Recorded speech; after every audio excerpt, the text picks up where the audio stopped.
Regresamos a Casa de las Ideas. Qué bueno que nos acompañe en este programa tan interesante con el tema de movilizaciones, movimientos y otro tipo de iniciativas que buscan el surgimiento de una nueva conciencia ciudadana. En el segmento anterior le dimos una paseadita a lo que pudiéramos considerar el referente o el contexto histórico más similar en algunas de las conversaciones previas que tuvimos este programa para estructurar la guía.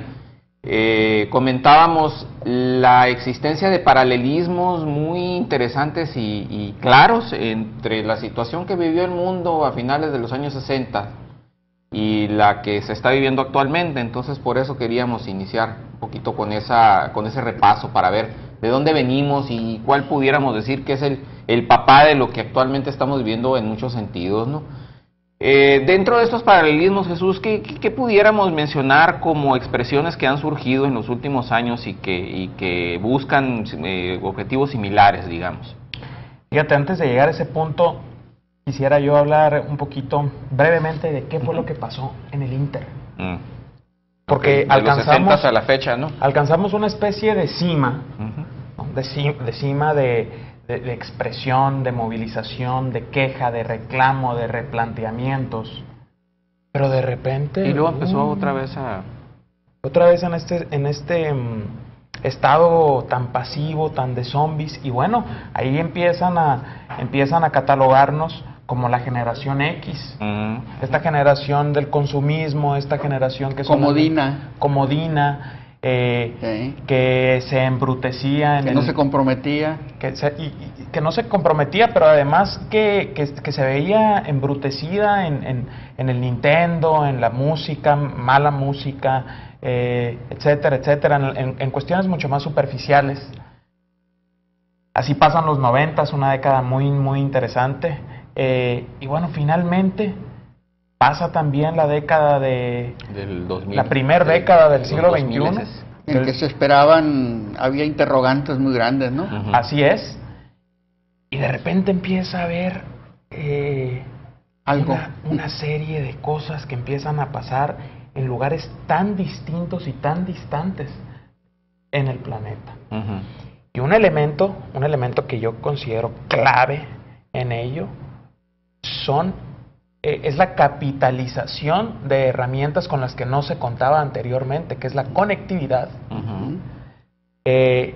y la fluidez, la avalancha de información que está allá afuera para el que quiera buscarla en Internet.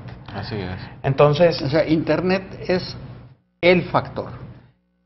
Bueno, o uno de los principales factores. Si pudiéramos hacer una analogía con un motor, quizá el Internet fueran las bujías. Las redes dentro del Internet. Fuera la chispa, así es. Porque imagínate, lo platicábamos, esto que pasó en Egipto. ¿Cuántos años tenía Mubarak? ¿30? 30 años. Bueno, gobernando. De repente... Un tirano, un cacique. De repente hay un pequeño incidente en la plaza pública y luego a alguien se le ocurre hacer un evento en Facebook. Como puedes hacer un evento para hacer una borracherita en la casa y hay que 3, 4 muchachitos ahí, vámonos a pistear. También puedes hacer un evento para esto, el famoso Facebook Event. Y lo hizo. Y se hace y se volcó la gente. ¿Y el resultado? Tumbaron a un dictador. Todos lo conocemos. O sea, fue un movimiento netamente... Bueno, previamente pues venía la elección de Obama, que se atribuye en gran parte o en buena parte al uso de las redes, ¿no? El uso eficiente e inteligente, los especialistas, porque ahora, cuidado con los especialistas en manejo de redes, son ya personajes, ¿no? Pero bueno, síguele, Jesús, está muy interesante. Entonces, tienes eso, y de nuevo empieza esta generación de jóvenes que según Naciones Unidas, yo no estoy de acuerdo con ello, aunque formo parte de ese esquema. Naciones Unidas dice que los jóvenes son aquellos que tienen menos de 30 años. Yo creo que tú no estarás de acuerdo, ¿no? Pues yo me siento joven, a pesar de... Entonces... pues yo creo que, perdón, la disquisición, mi querido televidentes, Pero yo creo que la edad se lleva en el corazón. Es cierto. Principalmente. Es cierto. Entonces, de nuevo, así como vimos esta generación de los 60s, que había visto este periodo de neblina tan extraño, tan nublado por el que había pasado sus antecesores, pues así mismo esta juventud empieza a replantearse estos últimos 20, es la famosa años. Primavera árabe. Esa es la primavera árabe. Sí. Lo que pasa en Egipto, lo que pasa en Libia, lo que está pasando en Siria, lo que está pasando en Líbano, en fin. Yemen, etcétera. Curioso, ¿no? Pero aparte tenemos ese es un componente principalmente de carácter político.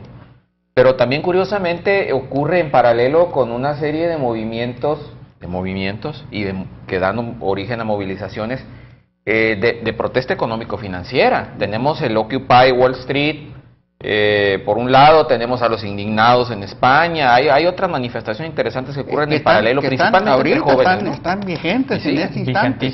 Vigentísimos. Y desarrollándose y moviéndose, ¿no? Movilizaciones que se mueven. Hay un libro que me regaló un buen amigo que se llama Algo anda mal, de Tony Judd. Fue muy comentado el libro todo el año pasado, y es justamente eso, es que llega el momento en que el ser humano, principalmente la juventud, dice, oye, es que esto está mal, es que esto, donde mis padres se acostumbraron a vivir, donde yo al parecer me estoy acostumbrando también a vivir en este estado en el cual unos pocos, el famoso 1%, domina al 99%, donde están estas tiranías, donde están estos estados totalitarios, donde falta la democracia, etcétera, la oligarquía. Pues esto está mal, donde la meritocracia no funciona, donde se le da una preferencia al amiguismo, etcétera, pues empiezan a quejar, se quejan los árabes, se quejan en Estados Unidos por el fenómeno de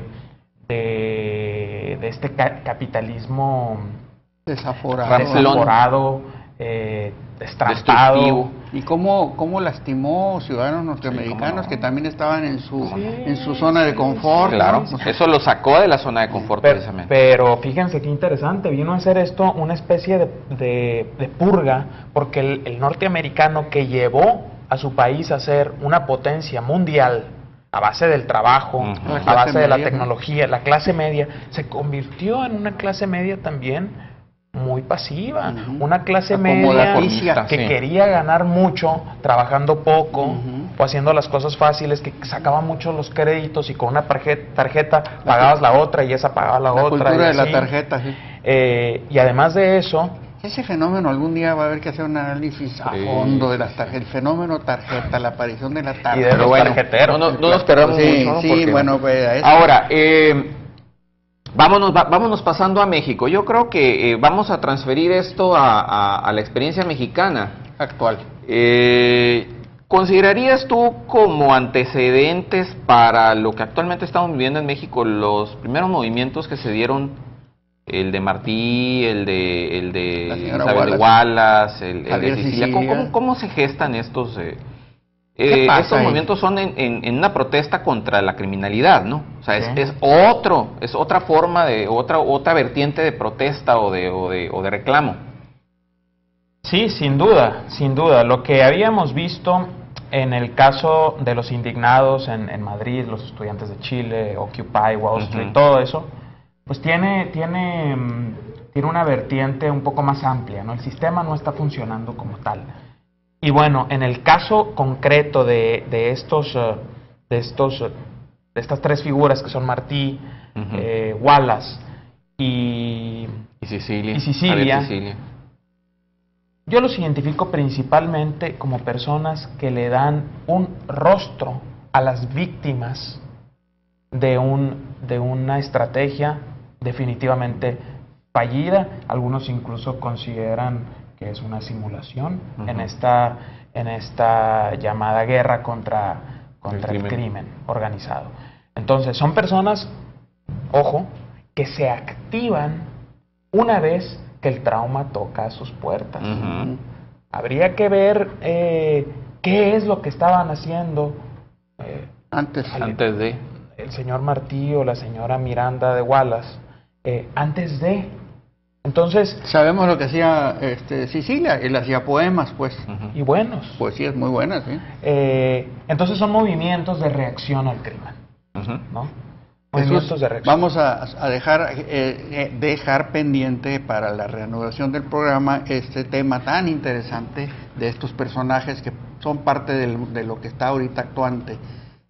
Vamos a irnos un corte, regresamos en un instante, muy breve el corte, no se vaya de su televisor, aquí vamos a regresar.